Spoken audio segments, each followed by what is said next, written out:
Kegilaan Kaisar Tiongkok, peramu timah merah dari darah haid. Seorang kaisar yang mengejutkan dunia dengan kegilaannya pada abad ke-16. Obsesi Kaisar Jiajing membawa dinasti Ming pada jalan yang gelap dan menyeramkan. Kisahnya dimulai ketika Kaisar Zhengde secara tak terduga meninggal pada usia 29 tahun. Dia tidak memiliki anak laki-laki, maka tidak ada pewaris, dan tahta diserahkan kepada sepupu pertamanya, Zhu Houchong. Setelah resmi menduduki tahta, namanya berubah menjadi Kaisar Jiajing. Kaisar Jiajing tidak dipersiapkan untuk menjadi penerus tahta dan memilih untuk melalaikan tugasnya. Dia menyerahkan keputusannya pada Sekretaris Agung, Yan Songyang, sangat korup dan secara terbuka menjual posisi pemerintahan untuk mendapatkan uang. Sementara itu, Kaisar Jiajing hidup terasing, jauh dari tempat tinggal kaisar pada umumnya, kota terlarang. Dia hanya menerima audiensi dengan beberapa kasim, pendeta Tao dan Yang Song. Lantas, jika Kaisar Jiajing tidak mengelola urusan negara, apa yang dia lakukan? Menyiksa para selirnya? Tentu saja, apalagi yang akan dia lakukan? J.A. Hernandez, penulis sejarah dari Tenens, mengatakan Kaisar Jiajing terobsesi dengan ramalan, alkimia, dan umur panjang. Tujuan utamanya adalah mencapai keabadian yang ia cari dengan menggunakan berbagai macam ramuan.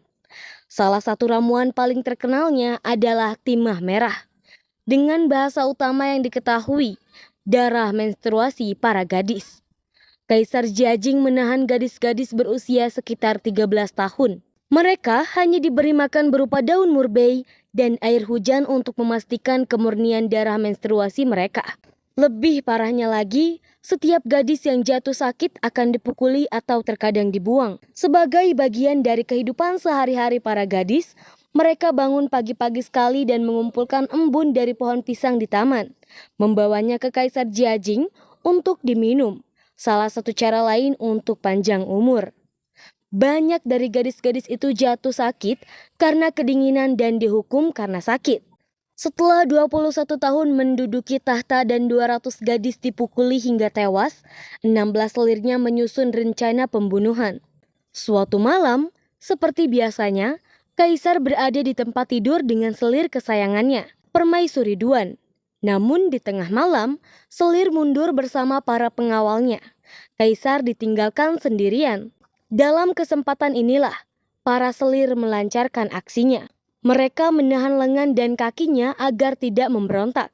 Salah satu dari mereka melepaskan pita dari lambutnya, melilitkannya di lehernya, dan menarik tali sutra sampai dia kehilangan kesadaran. Dia mengikatkan simpul di lehernya, tetapi simpul itu tersangkut, sehingga tidak bisa dikencangkan sepenuhnya. Zhang Xinlian, salah satu selir yang terlibat dalam penyerangan, kehilangan keberaniannya dan berlari ke permaisuri untuk mengaku. Permaisuri Fang mengambil tindakan cepat, menyelamatkan nyawanya dan memerintahkan agar para penyerang ditangkap. Karena Kaisar tidak sadarkan diri hingga sore hari berikutnya, Permaisuri Fang mengambil tindakan penghukuman sendiri. Hernandez menjelaskan ke-16 gadis itu ditambah Permaisuri Duan dieksekusi dengan cara disayat pelan-pelan.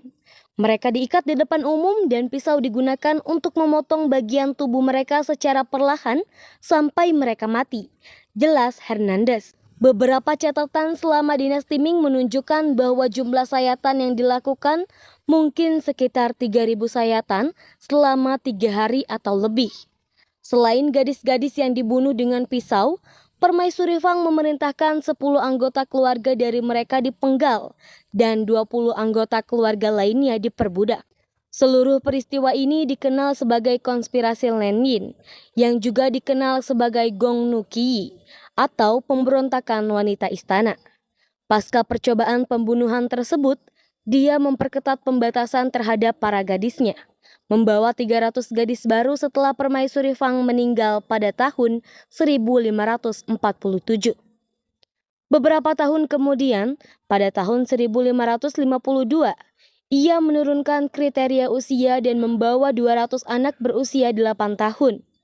3 tahun kemudian, pada tahun 1555, Ia membawa 150 gadis di bawah 8 tahun. Semuanya itu untuk membuat lebih banyak ramuan timah merah miliknya.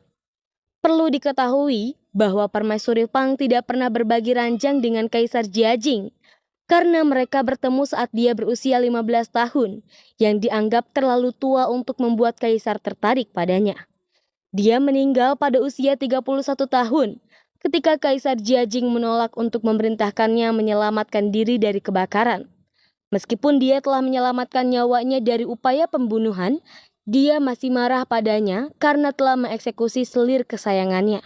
Setelah 45 tahun menduduki tahta, Kaisar Jiajing meninggal pada usia 59 tahun pada tahun 1567 karena keracunan merkuri dari salah satu ramuannya.